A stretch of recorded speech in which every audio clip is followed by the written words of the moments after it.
हमारे पूज्य गुरुदेव श्री भक्तमाली जी महाराज, वो जब भगवत धाम प्रयाण करने वाले थे, उसके पूर्व महाराज जी ओरछा का उत्सव निश्चित हुआ था, और जिस दिन उत्सव का भंडारा था उसी दिन महाराज जी ने महाप्रयाण किया। ज्येष्ठ शुक्ल पंचमी थी, 31 मई, 1 जून का भंडारा था, 31 मई तक कथा थी। तो महाराज जी ने कह दिया, स्पष्ट संकेत कर दिया कि तुम ओरछा का उत्सव विराम मत दो, राम राजा सरकार को भक्तमाल की कथा सुनाओ, बस 31 को ही भंडारा करके तुरंत आ जाना हमारे पास। फिर हमारे पास समय नहीं है, महाराज जी ने कहा,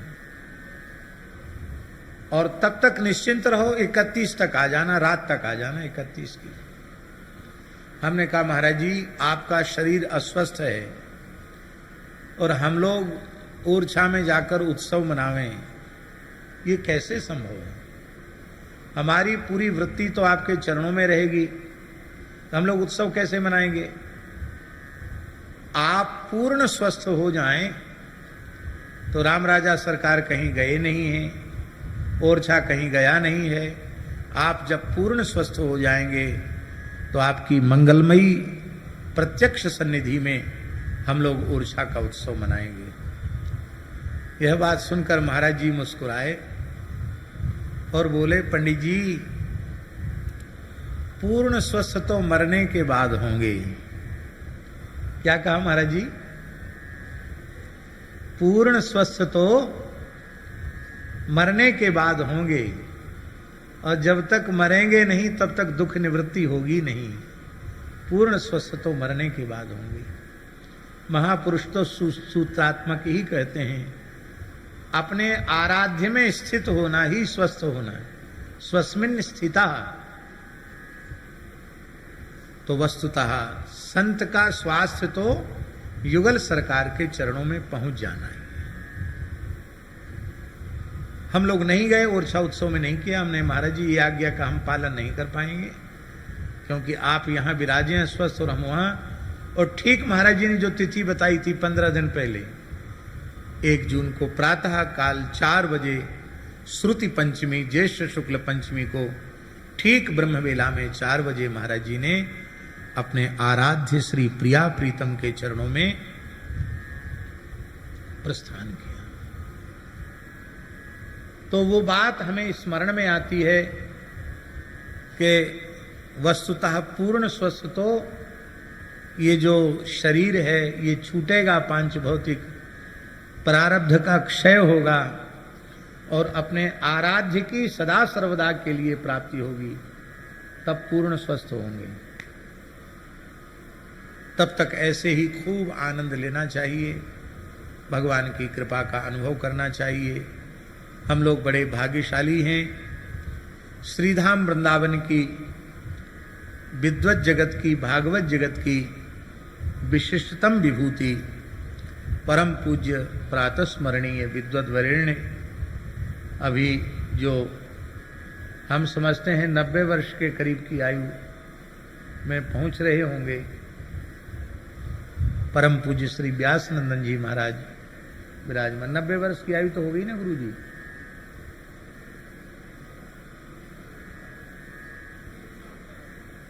एक साल कम है, तो 89 माने 90 ही समझो। तो इतनी गर्मी में, इस अवस्था में गुरुजी बालकों का उत्साह वर्धन करने के लिए यहां पधारे हैं। पूज्य श्री गुरुजी को भी हम प्रणाम करते हैं। आपने धर्म सम्राट स्वामी श्री कृपात्री जी महाराज के श्रीअंग की बहुत लंबे समय तक सेवा की, उनके ब्रह्मचारी के रूप में। पूज्यपाद श्री डोंगरे जी महाराज की सन्निधि बहुत लंबे समय तक प्राप्त की, और श्रीधाम वृंदावन में आपने सैकड़ों भागवत के विद्वानों को पढ़ा करके तैयार किया।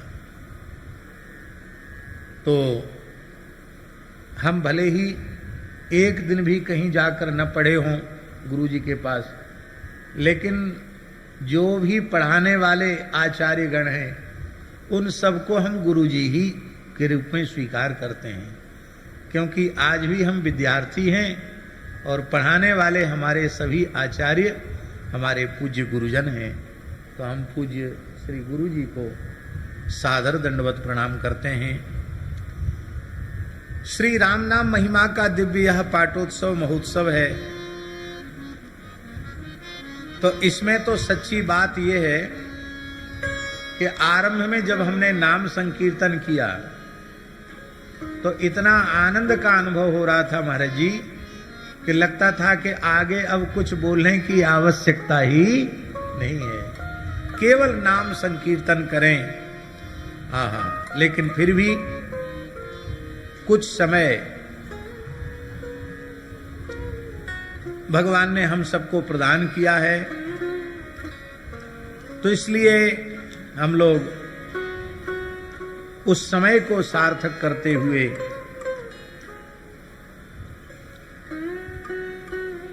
थोड़ी चर्चा, जितने दिन सत्संग है उतने दिन थोड़ी चर्चा करेंगे। आज प्रातः काल ही हमारे मन में आया कि हम किस विषय की चर्चा करें। तो नाम महिमा तो यहां है ही है, तो फिर हमारे मन में आया कि तुलसीदास जी ने अपने साहित्य में, अपनी वाणी में जो श्री राम नाम की महिमा कही है, उसी का आश्रय लेकर के जो भी चर्चा संभव होगी वो हम करेंगे। तो ये पुस्तक हमारे दृष्टिपथ में तुलसी साहित्य में राम नाम, ये पुस्तक हमारे दृष्टिपथ में 4-5 वर्ष पहले, 6 वर्ष पहले आई थी। इसके बाद जंगल है तो गायब हो गई। तो हमने कल रात में ही इन लोगों से कहा कि खोजो। ये सब खोज के थक गए। हमने पुस्तक का शीर्षक भी बताया, उसका आकार भी बताया। तो आज लगभग 10:30-11 बजे वो ये पुस्तक मिल गई। जहां थी वहां तो नहीं थी, अन्यत्र कहीं चली गई थी। सब चैतन्य है ना, इसलिए, लेकिन मिल गई पुस्तक। तो पुस्तक में जो संकलन करता है त्रिपाठी जी, उन्होंने बहुत अच्छा काम किया। पंडित श्री कैलाश त्रिपाठी जी, उन्होंने रामचरितमानस से लेकर के तुलसी साहित्य में जहां जहां नाम महिमा के वाक्य आए हैं उनको सबको एक में संकलित कर दिया। तो ये एक बहुत बड़ा काम उन्होंने किया। तो उसी का आश्रय लेकर के, गोस्वामी जी का आश्रय लेकर के, उनकी वाणी का आश्रय लेकर के हम किंचित राम नाम महिमा पर चर्चा करेंगे।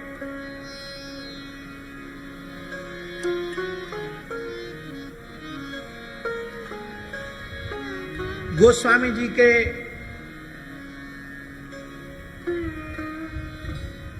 रामचरितमानस रचना के प्रयोजन का विशिष्ट प्रयोजन क्या है? एक आनुषंगिक प्रयोजन होता है।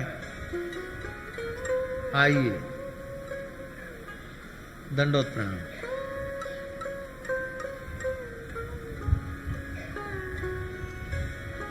एक आनुषंगिक प्रयोजन होता है और एक मुख्य प्रयोजन होता है। तो मुख्य प्रयोजन क्या है? श्री रामचरितमानस की रचना का मुख्य प्रयोजन है श्री राम जी को परात्पर परब्रह्म सर्वेश्वर के रूप में, समस्त अवतारों के अवतारी के रूप में श्री राम जी को सुप्रतिष्ठित करना और उन श्री राम जी से भी अधिक उनके नाम को सर्वोपरि स्वरूप में प्रतिष्ठित करना, ये गोस्वामी तुलसीदास जी का रचना का मुख्य प्रयोजन है। महाराज जी नामनिष्ठ संत बहुत हुए, क्योंकि विनय पत्रिका में गोस्वामी जी ने घोषणा की है। क्या घोषणा की है? राम नाम गति, राम नाम मति।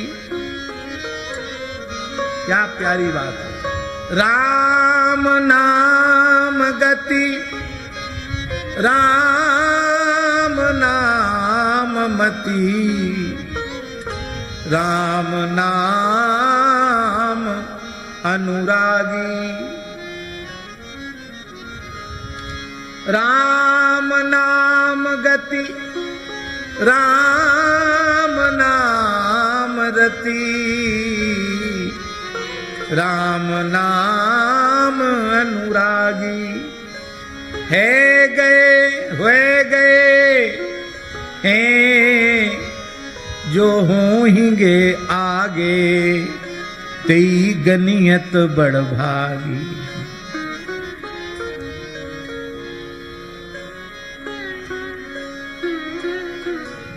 राम नाम ही जिनकी गति है, राम नाम ही जिनकी मति है, राम नाम में जिनका अनन्यानुराग है, दृढ़ानुराग है, ऐसे जो नाम रस रसिक हो चुके हैं अथवा जो भगवत संकल्प से प्रकट होने वाले हैं, वस्तुतः वही भाग्यशाली कहलाने के योग्य हैं।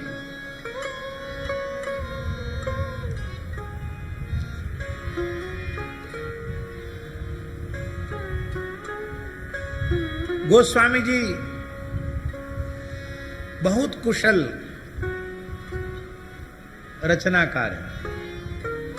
उनका वैदुष्य तो क्या कहना, मूल रूप में देखें तो साक्षात महर्षि वाल्मीकि हैं। कलि कुटिल जीव निस्तार हित वाल्मीकि तुलसी भयो, वाल्मीकि तुलसीदासक कलौ खलु भविष्यति। और वैदुष्य की दृष्टि से देखें तो हम अपना विचार आप पर थोप नहीं रहे हैं। हम समझते हैं इस युग में भगवान पाणिनि के बाद यदि कोई इतना बड़ा पंडित हुआ होगा तो वह केवल और केवल गोस्वामी तुलसीदास जी हैं। अगाध वैदुष्य, अगाध पांडित्य, और इतना अगाध वैदुष्य, अगाध पांडित्य, षडंग वेदों का सांगोपांग बोध होने के बाद, अष्टादश पुराणोपपुराण इतिहास का महाबोध होने के बाद, संपूर्ण स्मृतियों का बोध होने के बाद, और इतनी अहम शून्यता यह केवल और केवल गोस्वामी तुलसीदास जी में है। ऐसे ही नहीं नाभाजी ने उनको भक्तमाल सुमेरु के रूप में प्रतिष्ठित किया है। इसलिए भक्ति काल के नाम रसिक संतों में जैसी नाम निष्ठा को अपनी लेखनी के माध्यम से गोस्वामी तुलसीदास जी महाराज ने प्रकट किया है। वंदना तो बहुत महापुरुषों ने की है, लेकिन मानस में जैसी नाम वंदना गोस्वामी तुलसीदास जी ने की है, न भूता भूता न भविष्यति, ऐसी नाम वंदना पहले कभी नहीं हुई, शायद आगे भी कोई नहीं कर सकता है। जहां सगुण और निर्गुण दोनों से नाम को श्रेष्ठ कर दिया। एक पक्ष आज भी है जो कहता है कि हम दशरथ नंदन राम के उपासक नहीं हैं, उन निर्गुणियों के राम अलग हैं। लेकिन गोस्वामी जी ने कहा कि नहीं,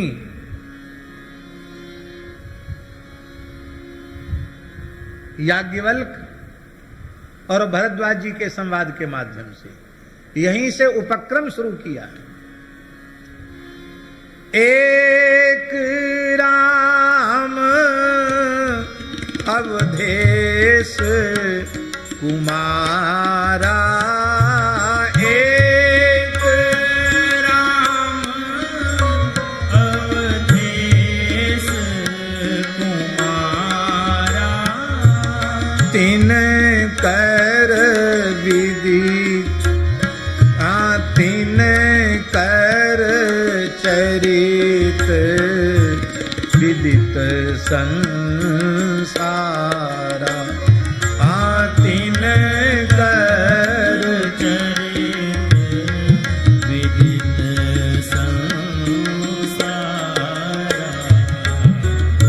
नारी विरह दुख लहेऊ अपारा।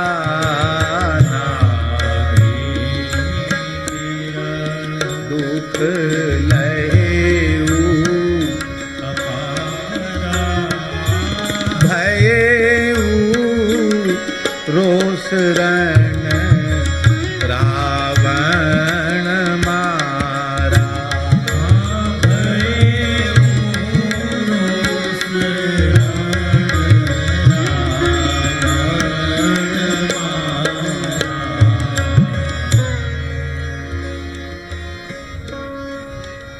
ये न तो भरद्वाज जी की जिज्ञासा है, न उनकी कोई शंका है, न इसके निवारण की महर्षि याज्ञवल्क्य को कोई आवश्यकता है।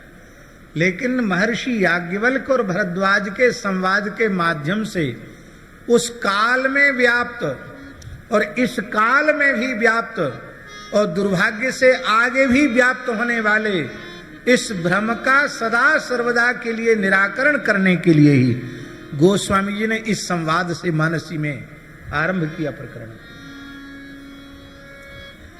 प्रभु सोई राम की अपर को जाहि जपत त्रिपुरारी। सत्य धाम सर्वज्ञ तुम कहु विवेक विचार। आप विचार पूर्वक कहिए।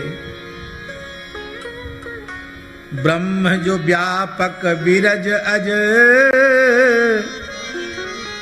अकल अनीह अभेद। सो की देह धरी आ होई नर जाहि न जानहि वेद।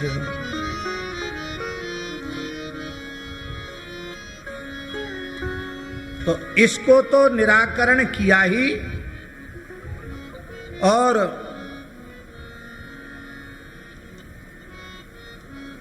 राम जी को किस रूप में प्रतिष्ठित किया गोस्वामी जी ने?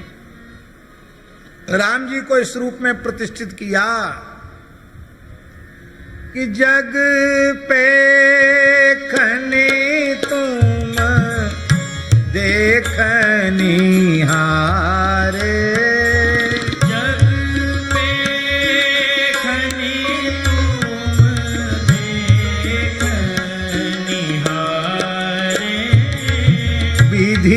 हरि शंभु नचावन वारे।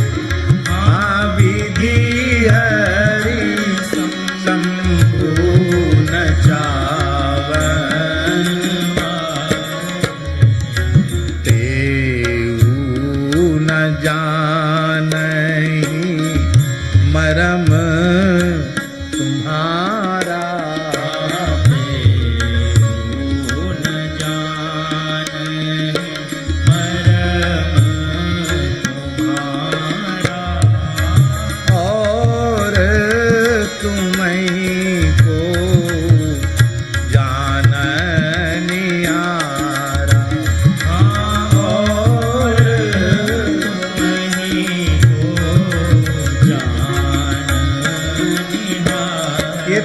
एक नमूना है। बालकांड से उत्तरकांड तक यदि सभी वाक्यों का संकलन करें तो क्या कहना। ये तो केवल एक उदाहरण मात्र है। और श्री किशोरी जी को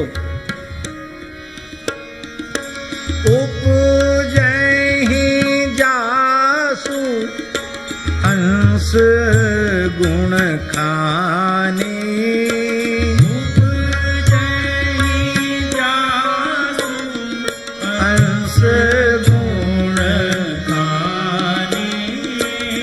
अगणित लक्ष्मी उमा ब्रह्माणी। अगणित लक्ष्मी उमा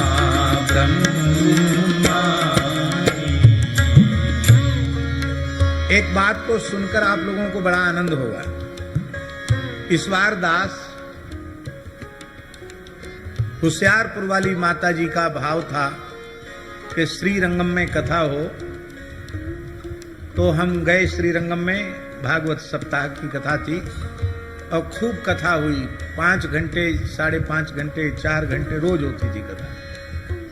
और प्रायः नित्य ही श्री रंगनाथ भगवान के दर्शन का सौभाग्य प्राप्त हुआ। कावेरी स्नान का भी सौभाग्य मिला। तो हमको बहुत पहले गए थे, तो हमको कुछ ऐसी स्मृति थी कि रंगनाथ भगवान चतुर्भुज हैं, पर इस बार बहुत निकट से उनका दर्शन करने का अवसर मिला। तो भगवान तो द्विभुज हैं, एक हाथ ऐसे है, एक हाथ ऐसे है, एक तो पीछे की तरफ है, एक ऐसे है। उनकी भगवान रंगनाथ चतुर्भुज नहीं द्विभुज हैं। तो रंगनाथ भगवान के प्रधान अर्चक से हमने पूछा, जो उनके प्रधान पुजारी अर्चक, उनसे हमने पूछा। तो वो हिंदी टूटी फूटी बोलते थे, लेकिन उन्होंने कहा श्री रामानुज संप्रदाय के ही वे श्री वैष्णव थे, क्योंकि श्री रामानुज संप्रदाय की ही पवित्र परंपरा के अनुरूप श्री रंगनाथ भगवान की नारद पांचरात्र आगम विधि से भगवान श्री रंगनाथ का समर्चन होता है। तो प्रधान अर्चक ने कहा कि स्वामी जी आप ऐसा प्रश्न क्यों कर रहे हैं कि रंगनाथ भगवान चतुर्भुज, परात्पर स्वरूप द्विभुज ही है। ये उन्होंने कहा, ये विशेष बात है महाराज जी। उन्होंने कहा परात्पर स्वरूप द्विभुज है। हमको बड़ी प्रसन्नता हुई उनके मुख से सुन के। बोले रंगनाथ स्वरूप परात्पर स्वरूप है, इसलिए द्विभुज है।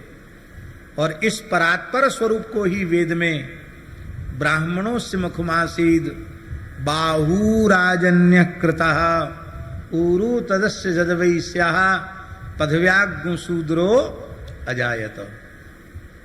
तो बाहुराजन्य कृतः, बाहु में आप सब जानते हैं, जो प्रवेशिका का छात्र भी व्याकरण का है वो इतना समझता है कि बाहु कहां बनता है।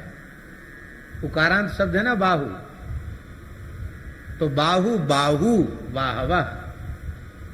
तो इसका मतलब है कि पुरुष सूक्त में वेद भगवान भी भगवान के परात्पर स्वरूप को द्विभुज बता रहे हैं। हमारे राम जी कौन हैं? द्विभुज हैं। हमारे वृंदावन बिहारी श्री कृष्ण कौन हैं? द्विभुज हैं। और आपको भरोसा न हो तो श्री वृंदावन में रंगनाथ भगवान का दर्शन कर लो। गोदा रंगमन्नार वृंदावन धाम में वो भी रंगनाथ मंदिर में जो रंग भगवान हैं, खड़े हुए रंगनाथ भगवान, वो भी द्विभुज ही हैं। तो परात्पर स्वरूप द्विभुज श्री राम जी हैं।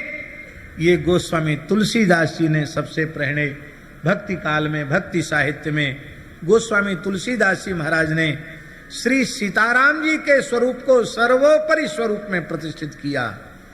ये बहुत बड़ा अवदान, यह बहुत बड़ा अनुग्रह, यह बहुत बड़ी कृपा गोस्वामी जी ने हम सब के ऊपर की, जो श्री राम श्री सीताराम जी को जन जन का आराध्य बना दिया, उपास्य बना दिया। और अब ये तो श्री सीताराम जी के स्वरूप को प्रतिष्ठित किया। अब श्री सीताराम जी परात्पर परब्रह्म हैं, इनसे भी कोई परात्पर है तो क्या है, ये कोई कह नहीं सकता था, सोच नहीं सकता था। पर गोस्वामी जी ने श्री नाम वंदना करके श्री सीताराम जी से भी श्री सीताराम जी के नाम को सर्वोपरि रूप में प्रतिष्ठित कर दिया।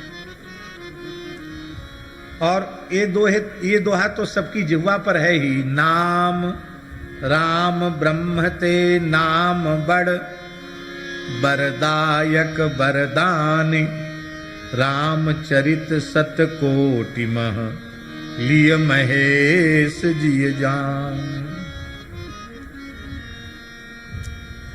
कहते हैं हमारे काव्य में जो कुछ उत्कृष्टता है वो किसी व्यक्ति के कारण नहीं है या हमारे वैदुष्य या कवित्व के कारण नहीं है। कैसे है? भणित मोर, कैसा है मेरा भणित? भणित मोर सब गुण रहित। ऐसा लेखक दुनिया में न पैदा हुआ न आगे कभी पैदा होगा जो अपनी रचना को कहे सब गुण रहित। होता तो यह है निज कवित्व के ही लागननी का, सरस हो अथवा अति फीका। लेकिन गोस्वामी जी कह रहे हैं भणित मोर सब गुण रहित, विश्व विदित गुण एक। हम जानते हैं सभी गुणों से रहित है, गुण तो है ही नहीं इसमें, पर एक विश्व विदित गुण है। सो विचार सुनिहि सुमति। ये विचार करके जिनकी उत्तम बुद्धि है वे इसको सादर सुनेंगे, जिनके विमल विवेक, जिनके विमल विवेक है।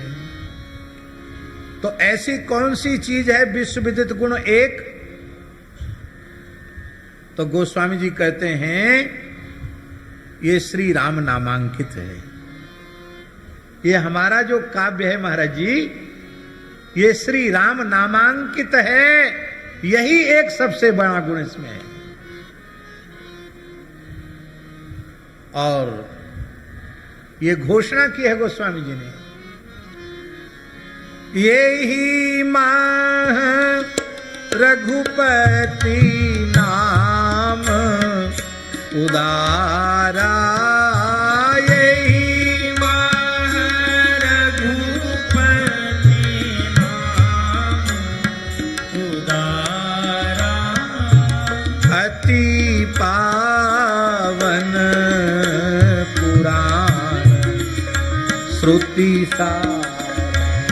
अति पावन पुराण श्रुति सार, अति पावन पुराण श्रुति सारा।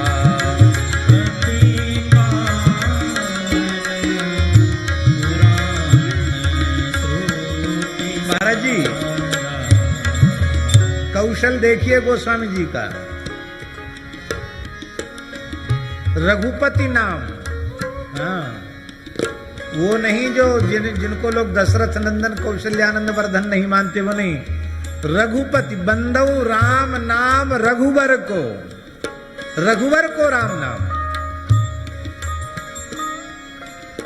ये राम जी 10-20 तरह के भी हो सकते हैं। ये जो भ्रम डाल दिया था लोगों ने, इसका भंजन करने का श्रेय गोस्वामी तुलसीदास जी का। राम जी के जैसे केवल राम जी। रघुपति नाम राम जी का नाम। रघुपति जो रघुपति हैं वो राम, तो उन रघुपति राम का नाम इस ग्रंथ में है। बोले अच्छा, भरद्वाज जी ने ही पूछा था शंकर जी किसको जपते हैं? मंगल भवन अमंगल हारी, मंगल भवन अमंगल हारी, उमा सहित जेहि जपत पुरारी। सहित यही जपत पुरारी। अकेले नहीं, उमा सहित यही जपत पुरारी। उमा सहित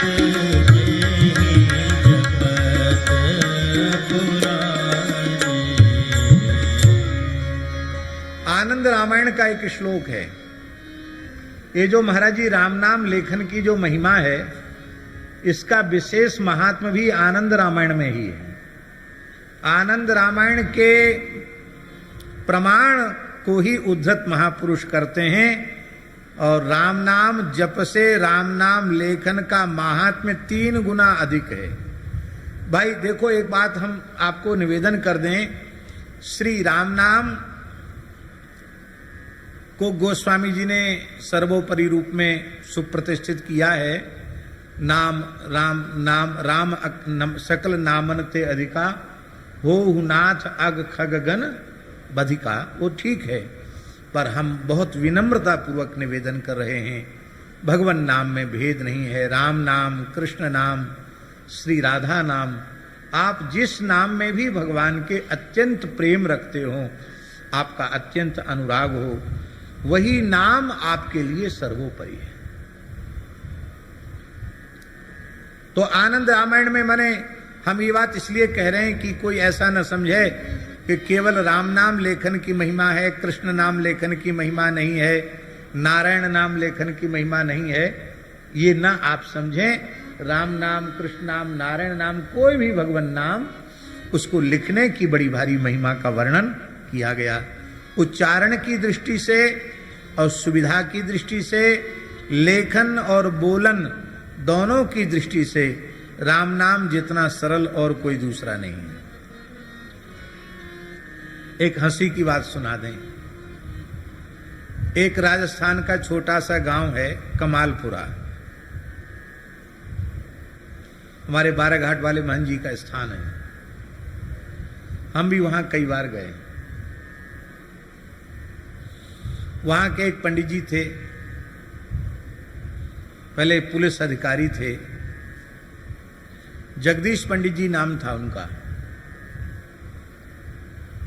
महाराज जी, काशीदास जी महाराज, जगदीश पंडित जी नाम था उनका। आओ, श्री ठाकुर गोरीलाल जी महाराज की जय जय। श्री राधे सिय पिय प्यारी अवध बिहारी, जय जय श्री अग्रदास दुलारी। प्रिय प्यारी अवध बिहारी, जय जय श्री अग्रदास दुलारी। प्रिय प्यारी अवध बिहारी, जय जय श्री अग्रदास दुलारी। श्री प्रिय प्यारी अवध बिहारी, जय जय श्री अग्रदास दुलारी। श्री प्रिय प्यारी अवध बिहारी, जय जय श्री अग्रदास दुलारी। प्रिय प्यारी गाइए, जय जय श्री अग्रदास दुलारी। श्री प्रिय प्यारी अवध बिहारी, जय जय श्री अग्रदास दुलारी। श्री प्रिय प्यारी अवध बिहारी, जय जय श्री अग्रदास दुलारी। श्री प्रिय प्यारी अवध बिहारी, जय जय श्री अग्रदास दुलारी। श्री प्रिय प्यारी अवध बिहारी, जय जय श्री अग्रदास दुलारी। श्री प्रिय प्यारी अवध बिहारी, जय जय श्री अग्रदास दुलारी। श्री प्रिय प्यारी अवध बिहारी, जय जय श्री अग्रदास दुलारी। श्री प्रिय प्यारी अवध बिहारी, जय जय श्री अग्रदास दुलारी। श्री प्रिय प्यारी अवध बिहारी, जय जय श्री अग्रदास दुलारी। श्री प्रिय प्यारी अवध बिहारी। जय जय श्री अग्रदास श्री प्रिय प्यारे अवध बिहारी। जय जय श्री अग्रदास दुलारी। श्री प्रिय प्यारी अवध बिहारी। जय जय श्री अग्रदास दुलारी। श्री प्यारी अवध बिहारी। जय जय श्री अग्रदास दुलारी। श्यामा प्यारी कुंज बिहारी। जय जय श्री हरिदास दुलारी। श्यामा प्यारी कुंज बिहारी। जय जय श्री हरिदास दुलारी। श्यामा प्यारी कुंज बिहारी। जय जय श्री हरिदास दुलारी। श्यामा प्यारी कुंज बिहारी। जय जय श्री हरिदास दुलारी। श्यामा प्यारी कुंज बिहारी। जय जय श्री हरिदास। श्यामा प्यारी कुंज बिहारी। जय जय श्री हरिदास दुलारी। अनन्य रसिक नृपति श्री स्वामी जी महाराज की जय। श्री अष्टाचार्य चरण की जय। पूज्यपाद श्री गोरीलाल कुंजवाले श्री महाराज जी की जय। जय जय श्री राधे श्री जानकी वल्लभ लाल की जय। तो हम जो बात कह रहे थे और जब कहने ही जा रहे थे तब तक पूज्य श्री महाराज जी का मंगलमय दर्शन हो गया। तो हमने सोचा जब महाराज जी विराज जाएंगे तब सुनाएंगे। तो कमालपुरा गांव की बात है महाराज जी। जगदीश पंडित जी थे, वो पुलिस अधिकारी थे, रिटायर्ड हुए। तो उन्होंने गांव के लोगों को इकट्ठा किया, बोले भाई देखो हम रिटायर्ड होके गांव में आ गए, तो तुम लोग सब खेती किसानी के काम में लगे रहते हो। कम से कम हर गांव में कोई ना कोई राम सभा होती है, सत्संग होता, कथा कीर्तन होता है। यहाँ कुछ नहीं, खाली अपना काम धंधे से फुर्सत ही नहीं। तो एकादशी को कीर्तन होगा। बोले बिल्कुल ठीक। तो कीर्तन शुरू हुआ, पंडित जी के घर से शुरू हुआ, फिर किसी किसी को अपने अपने घर कीर्तन कराना। तो पहले निश्चित हो जाती थी कि अगली एकादशी किसके यहाँ होगी, और नहीं हुए तो पंडित जी के यहाँ तो होगी। तो जगदीश पंडित जी ने कीर्तन रखा, हरे राम राम राम हरे हरे, हरे कृष्ण कृष्ण कृष्ण हरे हरे। तो गांव के लोग बोले पंडित जी मंत्र बहुत बड़ो है, इतने एक बड़े मंत्र को आधो आधो कर लो। इतने एक बड़ो मंत्र को कीर्तन नहीं होगा, आधो आधो कर लो। बोले ठीक है, आधा आधा हो जाएगा। तो ब्राह्मण जो थे उनका कि हम लोग कहेंगे हरे राम राम राम हरे हरे, तुम लोग कहना हरे कृष्ण कृष्ण कृष्ण हरे हरे। बोले ठीक है। तो महाराज जी कीर्तन हुआ। जगदीश पंडित जी की पार्टी ब्राह्मणों का दल कर रहा था हरे राम राम राम हरे हरे, और गांव में गुजर और मीणा ज्यादा हैं गांव में अभी भी, जाट गुजर मीणा ये सब कह रहे थे हरे कृष्ण। तो कृष्ण शब्द का उच्चारण कैस हरे कैस कैस हरे हरे से बोले। पंडित जी बोले ठीक से तो बोलो कृष्णा। आखिर कीर्तन हो गया। बोले अगली बार कहाँ? बोले पंडित जी आज ही पूरा हैगा, अब ना होगा कीर्तन। क्यों? बोले हम लोग बिना पढ़े लिखे आदमी, हिंदी वालों मंत्र तो तुम लोगों ने ले लियो, और हम जो संस्कृत पढ़े नहीं, संस्कृत वाला हमको दे दिया। हाँ, या तो अदला बदली करो, हिंदी वारो हमें दो, संस्कृत वारो तुम ले। अब भैया महामंत्र में कौन सी हिंदी संस्कृत है? लेकिन गांव के भोले लोगों ने कहा कृष्ण नाम संस्कृत है, राम नाम हिंदी है। भैया राम नाम उच्चारण की दृष्टि से सबको सरल है। इसलिए महर्षि वाल्मीकि ने कहा रामो रामेति रामेति करणे करणे जपन जना। आज भी राम नाम जितना व्यापक और कोई नाम इस पूरे ब्रह्मांड में नहीं है।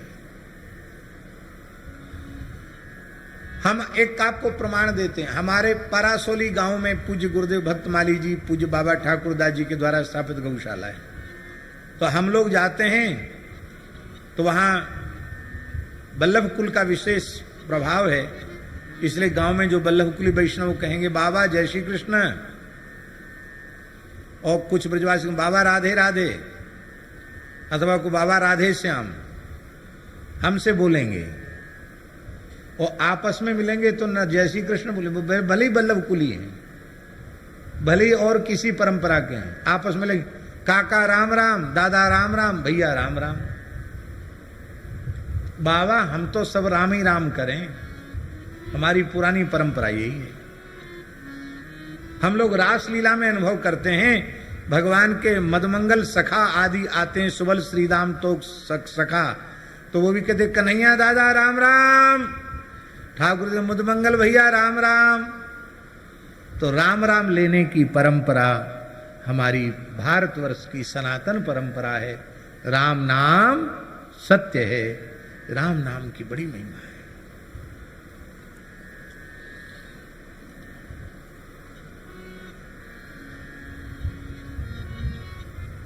अब देखिए महाराज जी, उच्चारण की दृष्टि से देखिए,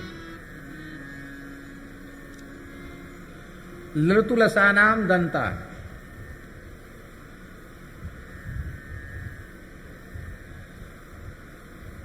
गोविंद नाम कहें तो दंत की जरूरत है कि नहीं, शुद्ध उच्चारण के लिए। अमुक अमुक नाम में अमुक अमुक मुख के उपकरण विशेष की आवश्यकता है। किंतु ऋतु रसाणाम मूर्धा और उपपधमानिया नाम ओष्ठ, मूर्धा और ओष्ठ, राम नाम में केवल मूर्धा की और ओष्ठ की आवश्यकता है। इसलिए नवजात बालक से लेकर के वृद्ध तक वेदांती राम राम बोल सकते हैं, और कोई नाम लेने में सबको कठिनाई होगी, पर उच्चारण की दृष्टि से राम नाम सब ले सकते हैं।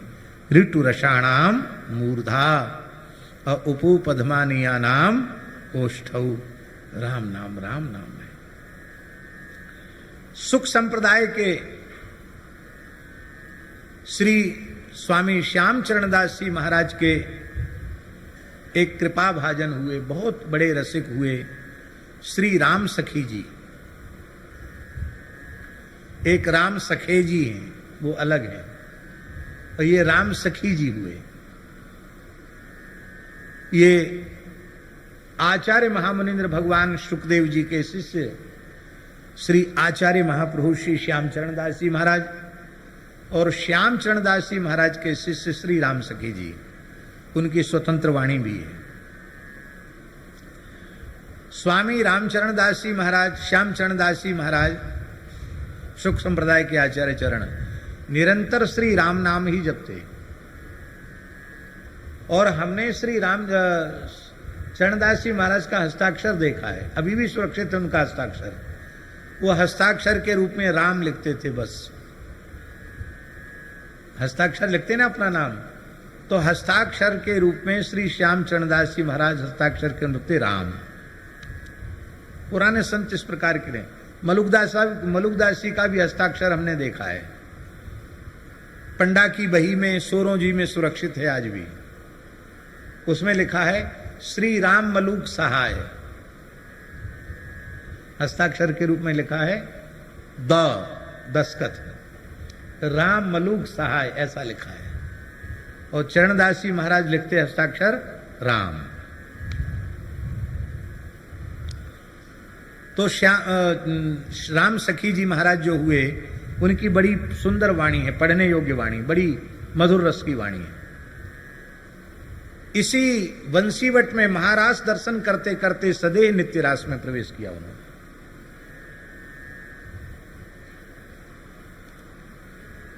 तो उन्होंने अपनी वाणी में एक जगह कहा है, वृंदावन के रसिकों ने उस काल में उनसे पूछा कि आप निरंतर श्री राम नाम का जप करते हैं और नित्य निकुंज बिहारिणी बिहारी जी की उपासना करते हैं, तो आपका जप तो राम नाम का है और उपासना नित्य निकुंज बिहारिणी बिहारी जी की है, तो ये दोनों में फर्क क्यों है? तो श्री राम सखी जी महाराज की वाणी है, सुख संप्रदाय के आचार्य, वो कहते हैं रा अक्षर श्री राधिका, रा अक्षर श्री राधिका, मामन मोहन जान, राम नाम याते भयो, जान ही संत सुजान, अथवा जान ही रसिक सुजान। और एक बात और उन्होंने कही, श्री राम सखी जी ने, बोले पतिव्रता नारी उत्तम वो होती अपने पति का नाम नहीं लेती है, सांकेतिक नाम लेती है।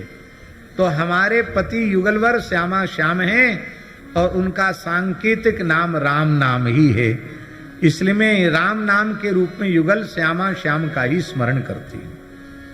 और हमारे वृंदावन की भक्तमाल जगत की विशिष्टतम विभूति, भक्तमाल जगत का भीष्म पितामह उन्हें कहें तो कोई अतिशयोक्ति नहीं, जिनके कृपा भाजन शिष्यों में परम साधु सेवी परम सिद्ध संत पूज्यपाद श्री सुदामा दास जी महाराज, जिनके शिष्यों में भक्तमाली श्री मथुरा दास जी महाराज, और जिनके शिष्यों में पूज्य गुरुदेव श्री भक्तमाली जी महाराज, जिनके शिष्यों में पूज्य भक्तमाली श्री मामा जी महाराज, ऐसे पूज्यपाद प्रातः स्मरणीय अनंत श्री समलंकृत भक्तमाल के स्वरूप पंडित प्रकांड पंडित श्री जगन्नाथ प्रसाद भक्तमाली जी महाराज। भक्तमाली जी का भी एक दोहा है, भक्तमाली जी का दोहा है, रामे राधा बसत हैं, ये पंडित जी का दोहा है। माँ में माधव जान, राम कहे दोनों मिले, राधा माधव आन। राम राम कहने में राधा माधव। तो भैया राम नाम ऐसा है कि राम राम जप के आपको जो चाहो सो मिल जाएगा। राम राम जपते जपते श्री नित्य प्रमोद वन बिहारिणी बिहारी जी की कुंज में भी प्रवेश हो जाएगा। श्री अग्रस्वामी जी के जो आराध्य रसिक शेखर श्री युगलवर श्री सीताराम जी हैं, उनके नित्य रास में भी प्रवेश हो जाएगा।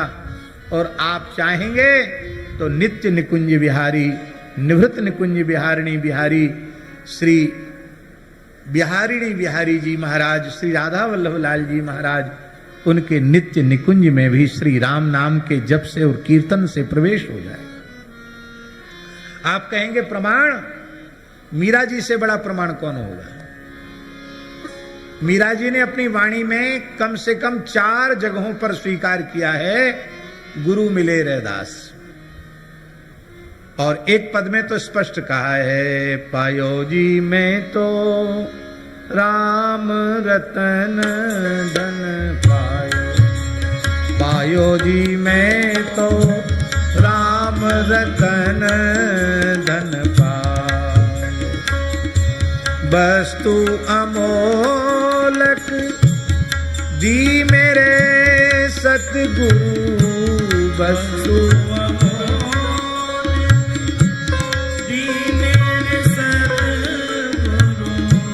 कृपा करी अपनायो, पायो जी में तो कृपा करी अपनायो, पायो जी में तो राम रतन धन पायो, पायो जी में तो राम रतन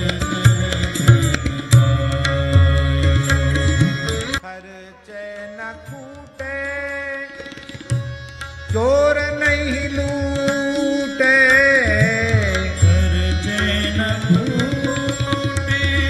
चोर नहीं लूटे, दिन दिन बढ़त सवाय,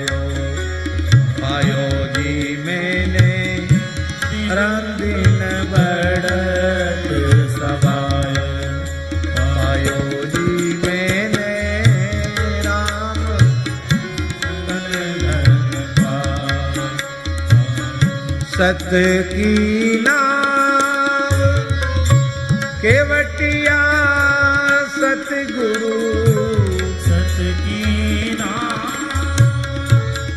केवटिया सतगुरु भव सागर तरियायो पायो जी मैं तो भव सागर तरियायो पायो जी मैं तो राम रतन धन पायो पायो जी मैं तो राम रतन धन पायो। मीरा के प्रभु गिरिधर नागर मीरा के प्रभु गिरिधर नागर हरसी हरसी जस गायो पायो जी मैं तो हरसी हरसी जस गायो पायो जी मैं तो राम रतन धन पायो पायो जी मैं तो राम रतन धन पायो।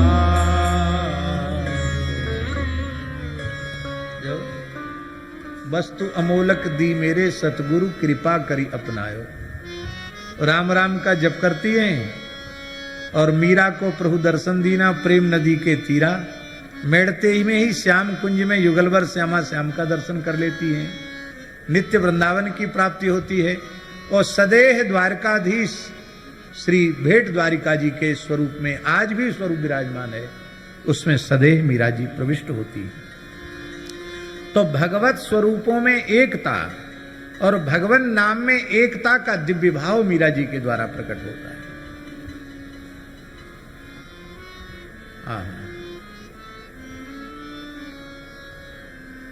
भैया जी भेद तभी तक है जब तक प्राप्ति नहीं भई है। प्राप्ति होने के बाद भेद समाप्त। महाराज जी भगवान सर्व समर्थ हैं पर दूसरा भगवान बनाने में समर्थ नहीं है। समर्थ हैं? दूसरा भगवान बनाने में समर्थ होते तो कह देते, ये क्यों कहते आप सरिस खोजो कह जाई नृपतब तनय हो में आई। अपने जैसा दूसरा भेज देते। भगवान भी दूसरा भगवान नहीं बना सकते। तो न रूप में भेद है, न नाम में भेद है, न लीला में भेद है, न धाम में भेद है, न नाम रूप लीला धाम के उपासक आचार्यों में भेद है, न नाम रूप लीला धाम के उपासक संतों में भेद है। ये भेद की परिकल्पना तब तक है जब तक उस परात्पर परतत्व की अपरोक्षानुभूति नहीं हुई है। वो होने के बाद सब भेद समाप्त हो जाते हैं। तो श्री सीताराम जी को सर्वोपरि रूप में प्रतिष्ठित करना और फिर उनके नाम को सर्वोपरि रूप में प्रतिष्ठित करना, ये गोस्वामी जी का बहुत बड़ा अवदान है वैष्णव जगत के लिए, श्री उपासकों के लिए। इसलिए आनंद रामायण में स्पष्ट लिखा है महाराज जी,